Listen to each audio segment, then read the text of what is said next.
5 blocks away from the hospitals.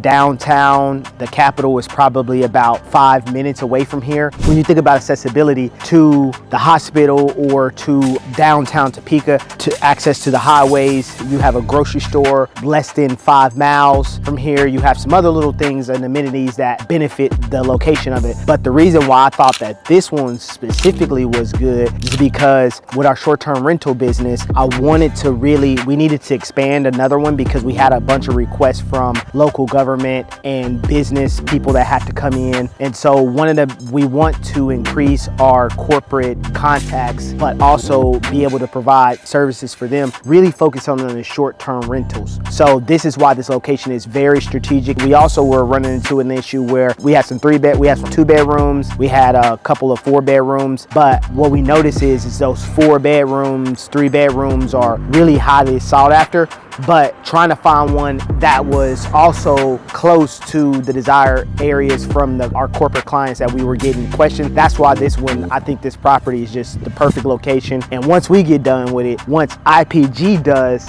their thing, you already know what's gonna happen. It's gonna be a movie. I wanna talk a little bit about this client and some of the services that we provide. So IPG Building Company, we have a strategic partner with C-Suites Asset Management, and that partnership, we manage short-term rentals and some long-term, but only contributing to Class A. So we're really focused on the corporate housing model. We have a company that we work with and partner with for other properties, but our main focus is corporate housing, short-term rentals, and Class A properties, right? So what is a corporate housing? What do I mean by that? The corporate housing, we're going to be B2B business. So business to business, we'll be dealing with, local government, hospitals, businesses, private businesses, public businesses. It really doesn't matter. Those that are having traveling, that need to relocate people and have them stay somewhere for a short period of time. We have traveling nurses, whatever it is. If it's corporate housing, if it's for business or professionals, that's the clientele that we would love to contribute to. You know how IPG does.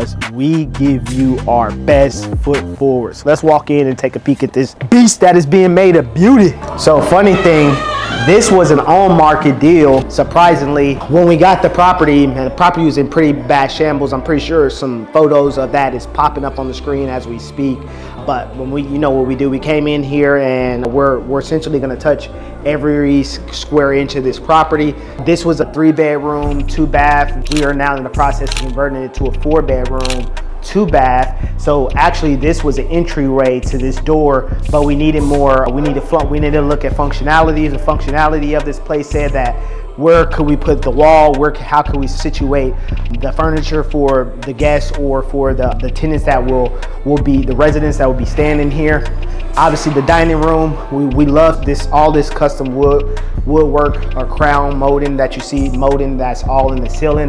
We had to obviously bring that back up to its former glory. We weren't able to salvage it and restain it just because it was so damaged and these pieces were so custom. It just didn't make sense for us to do that. So you come into the first floor, obviously you can see where that old doorway was on this side. You cannot see it from the other side because we are doing a knockdown texture on all of the walls here. We are in the process. This bathroom wasn't actually supposed to be fully demoed, but we ended up demoing it. Why? Because that's just what IPG does. We don't cut corners. We don't like half-done jobs. We wanted to make sure that the lifespan of this asset is going to be taken care of. So I want to really, before I jump and dig into this bathroom and what we discovered, I want to just make a point. The point that I want to make is that asset management and property management are two things, but they work in tandem. What do I mean by that? Asset management is more about the strategic valuability of an asset over the lifespan of it, right? How do we get it to its highest and best use, right? Property management is the day-to-day maintenance, coordinates with residents, so on and so forth, right? So why do I mention asset management when I'm standing in the bathroom? I'm not about to talk crap, I promise, right? But listen to this. The reason why I mention that is because when you're thinking about asset management, you have to think about this in the construction phase, which is the first strategic layer, I would say, to a property, right? Why is that? Well, think about the plumbing. If I come in here and I have the walls already open because I'm doing some cosmetic things to it, why wouldn't I also look at the mechanicals of it, meaning the plumbing, making sure that the plumbing is up to date? So what we had to do with this one, we had to bring in a new water line. The water line was galvanized. We had to replace the sewer. So while we have the sewer open 20 feet deep, I don't know how many feet wide, right? We might as well replace the water line.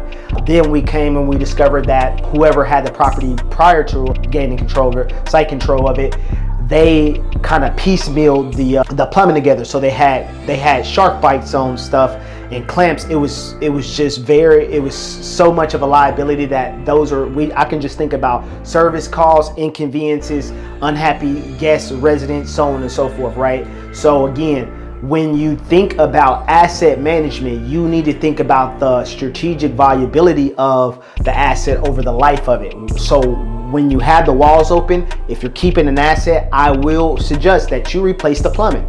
Don't be cheap and say, oh, well, the plumbing looks fine. Get the proper plumbing while you have the walls open. It's going to save you so much of a headache, but also the experience of the resident, the guest, the homeowner, whatever your disposition is going to be very pleased with it. So we discovered that the plumbing was faulty, so we ended up having to rip out the tub, and we're going to have to reset that. But again, so important that when you're thinking about buying properties, depending on your disposition, if you're thinking about a buy and hold, which is a long-term disposition, or you're thinking about a short-term rental, that's still a long-term disposition because you're still holding the asset. If you're thinking about flipping the asset, I suggest, me personally, I just do it the right way when nobody else is watching. That's just who I am and what we do as a company. But that would be a situation where you could potentially avoid having to do all of the updating of the plumbing. Not necessarily my cup of tea, which is why I wouldn't even allude to it, or I don't really like to suggest that. But again, that is when you need to put your thinking cap on and think about the long and short-term viability of the decisions that you're making, because they will be permanent for somebody, right? Super simple, knock down texture. This is just a temporary light, just so we have during construction. So all of these fixtures will be updated. One of the things to note, you see a lot of those in rental properties. So just depending on the type of rental property, we use different lighting fixtures because of just the market, the target market that we're going after, right? So it really just depends on what type of fixtures, what type of finishes, so on and so forth. So right now, they did have a good set of cabinets in here. So all we're gonna do is we're gonna paint the cabinets, we're gonna get seal on the cabinets, and then we're gonna throw some quartz on top of it also. So it's gonna look perfecto.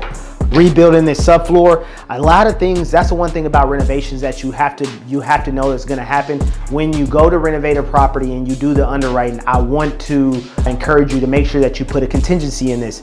There's a couple of different ways that you could evaluate the asset. Generally, you need quick math because when you're on the market, you're dealing with a more competitive process because there's other eyes on it. But you still need to make sure that you're insulating yourself for when you do receive the property. You're not going to be, over water in the property, in this asset. So we did have a couple of change orders right off the back. Like I said, the sewer line is collapsed in multiple places.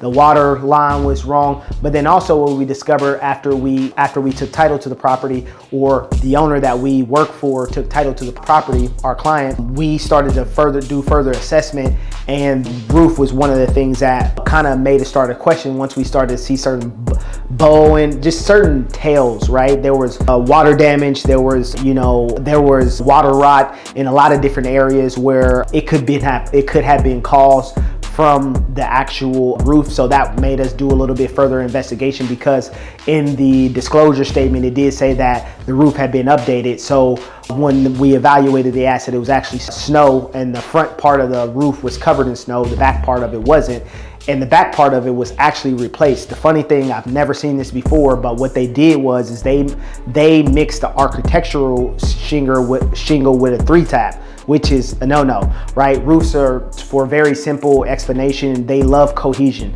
So, for for the shingle to support. It's all about cohesion, right? One shingle supports the other shingle, so on and so forth, right? So that's just not a good deal for the long-term lifespan of the asset, because as we know, water can heal, but it can also kill. So when in the matter of roof and structures, it's gonna kill it if we get water protrusion. So that's a quick thing. We're doing a bunch of stuff in the basement. So this property was originally a 4-bedroom, 1 bath.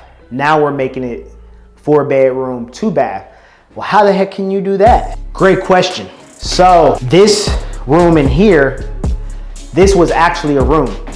So what we're gonna do now is we, as you can see, we already had the shower is already framed out. Plumbers need to come in. We actually framed out, it had a weird configuration. So it had a closet in here, it had 2 closets in here. So what we did was say, hey, we don't need that much closet space for the actual bathroom. So we canceled that one, gave that closet to this sunroom that's over here. Now, technically, it is actually a bedroom. That's how we were able to keep 4 bedrooms and add another bathroom. So now you got 4 bedrooms. You still have 4 bedrooms.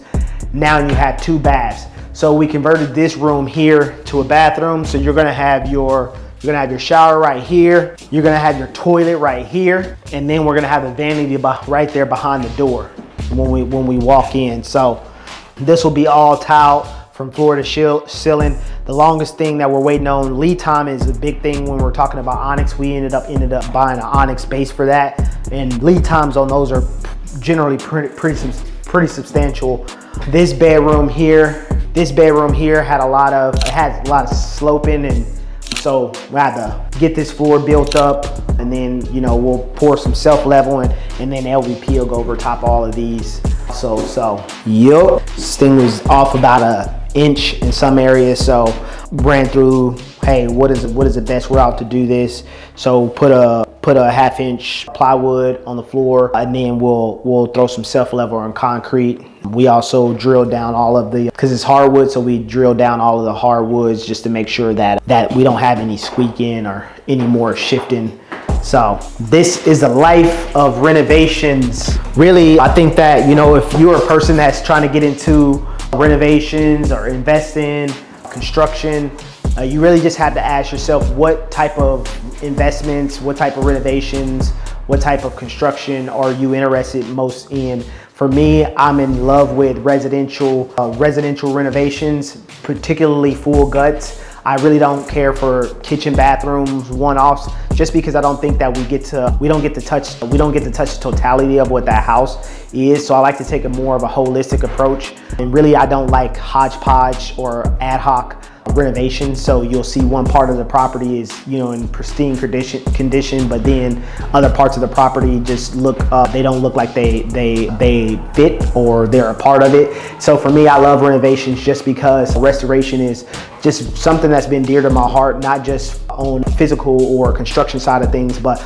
also a personal thing. I think that when I see broken people or broken relationships or broken ideas, I've always been very intrigued by the challenge of trying to fix or repair and restore those things. And so I think it just was easy for me to make the transition over into the construction field, but just because most assets like this have been overlooked for 20, 30, 40, 50 years and kind of been written off for something to need to be tore down. But for me, I really believe that if you have the right vision and if you have the right people that is willing to make the investment, that much of anything can be restored and replenished and renewed. And so I'm just really thankful that God has given me the opportunity to do something that I love every day. So just to mention that, because I remember I mentioned about the closet, we had 2 closets over there, so canceling that one. Now, as you can see, we have an entrance to the new closet. The good thing about I know there's quite a bit of step. We'll actually build a step up here, so you'll be able to get into the closet, but it won't take up too much of the space. So again, renovation is all about creativity, vision, investment, commitment. And so really just seeing it's not an overnight success. So I know a lot of people that like to get into investing or maybe real estate, they want get rich quick kind of effect. Now, there are some avenues to realize your gains, but generally when it comes to the form of buy and hold, that's not something that you're looking to do. But if you are already looking, then you probably Googled enough to know that when you're looking at buy and hold, is a long-term investment generally used for your retirement, college fund, so on and so forth. But anyway, just really ask yourself why you're getting into it, what goals you're trying to accomplish, and then that'll help the how become a little bit more clear.